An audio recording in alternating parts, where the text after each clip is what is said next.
Sibonga nje ithuba eliyinqayizivele lokukhuluma nawe kwi-channel igama kuPastor WeNingi. Sehlela ngezansi siphakamisa uNkulunkulu, sinikeza uNkulunkulu udumo nangalesi sikhathi sithi uyena ophezukonke. Sibonga nje nanokuthi ke njengamanje nje ububheke lo mfanekiso uqoshiwe lo uyaphila. Nginethemba elikhulu ukuthi ke nasempilweni mhlawumbe kuhamba kahle. Kodwa ke sesithi ke engathi uNkulunkulu angakulonda ekubusise, ekuvikele, ekuhole endleleni yonke, evula amasango empumelelo. Nanokuthi ke asike isifiso esikhulu esinaso njengokuthi silethe impendulo lezo osuku uyidinga zizokugculisa zikwanelise, nanokuthi ephupheni lakho esisuke sikuphendulana bese kuphenduleka nabanye abantu begculiseke nabo empilweni yabo. Sizovela singene sigxile kuyiphupho la elika manzi ezulu nzima. Uthi sawubona wemnumzane, ngicela ke ukuthi ke ungihlazile iphupho. Kukhona ongiphupheleke ngiqhutshwa ngebhala, ngilandelwa yinsizwa ebezibhinceke amabheshu. Ngabe lisho ukuthini? Into yokuqala efuna siveze ukuthi ibhala ingolovane, abanye bathi ingolovane, abanye bathi kiriva, kanti ke ngolika George kuthiwa ke i-wheelbarrow. Ilento ile kwenqodlana lokho kunesonto elilodwa nje ngaphambili, yabona. So asenze kanje, uma kungenzeka ubone la noma kuphuphe ubona ibhala, lolu phawu esikhathi esiningi oluhle kwesinye isikhathi, ngoba liyayiluchaza mhlawumbe ukuthi wena umuntu usuke esebenza kanzima nomuntu osuke eyimisela nje uba ke ephokophela ekutheni agcine ephumelele, yabona.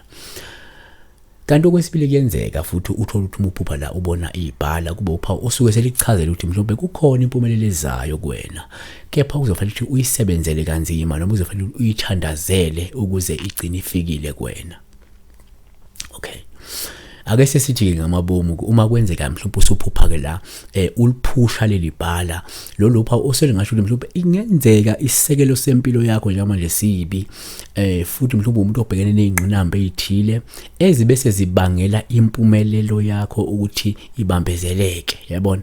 Kepha futhi uphokophele phambili wena, awukaliphonsi ithawulo, okusho ukuthi nakuba ubhekene nezinkinga, ubhekene nezingqinamba, kunesimo esibambezela impumelelo yakho, kodwa wena umuntu ophokophela phambili futhi ongakaliphonsi ithawulo empilweni.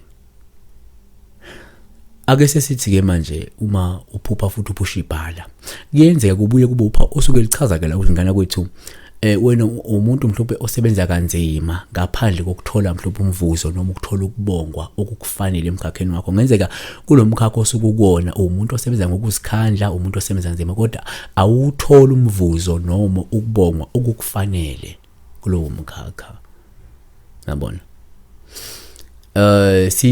Gqibe ngokuthi ke uma kwenzeka mhlawumbe uphupha uliphusha futhi ibhala uphawu ngoba likhombeka ukuthi hayi bonganya kwethu kukhona umuntu noma isimo obhekene naso empilweni ebese siphazamisa enqubekela phambili yakho.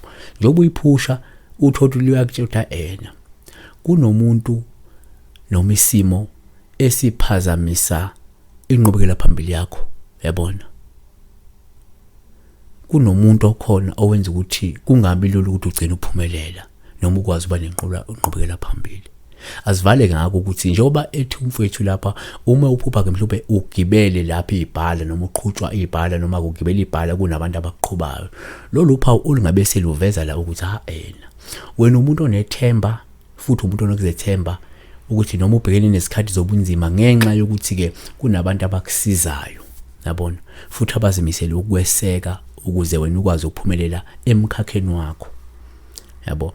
Usho ukuthi asiphinde sithi thina uma uphupha la ugibele ibhala futhi kunabantu abakuqhubayo, yabo, lolu phawu olungasho ukuthi unethemba nokuzethemba, yabo, noma ubhekene nesikhathi zobunzima ngenxa yokuthi kunabantu abakusizayo futhi abayimisela ukweseka ukuze ugcine uphumelele emkhakheni wakho, yabona.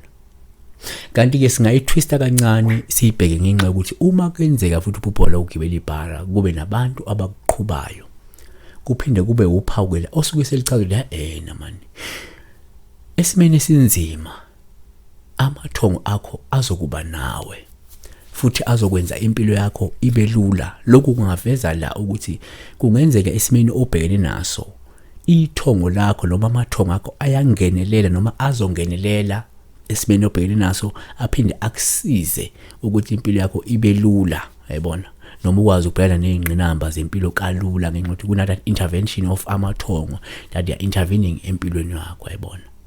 Siyama kakhulu, uNkulunkulu engathi angathela umusa ekulonde. Ungakhohlwa ukuthi besibuka le video le uyilike bese uyobheka namanye ama videos wezini ngesikhathi sendlule. May God bless you.